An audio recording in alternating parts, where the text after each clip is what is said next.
Shadow Foundr introduces everyday investors to unique startup business opportunities, which previously would have only been available to a select few. But how does it all happen? Well, firstly, an entrepreneur will come to us with their opportunity. The Shadow Foundr team will then assess that opportunity and the entrepreneur to ensure all of their claims are true, and to see if the idea is something we think has the potential to succeed. Around 90% of all of the opportunities we see don't go past this stage.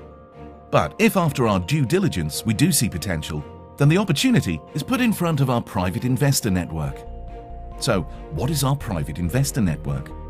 This is a group of core investors, people we have known for several years, who are experienced at investing into startups and understand the risks and the potential rewards. This group of investors is made up of high net worth individuals and sophisticated investors, people from a wide spectrum of life, ranging from small business owners to investment bankers, CEOs to retirees.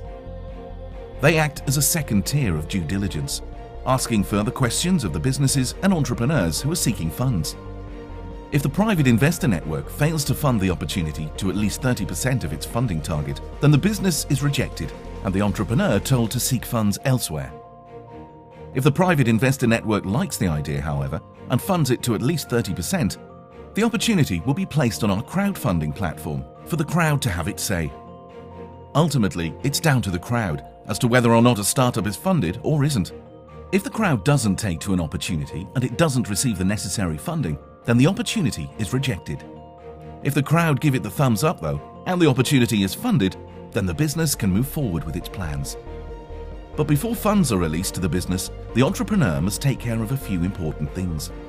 Firstly, they must ensure they have submitted any outstanding due diligence documents to Shadow Foundr. Then they must issue the shareholders agreement and the company's articles of association to the new investors. Once these have all been signed and returned, they then must register all new shareholders with Companies House.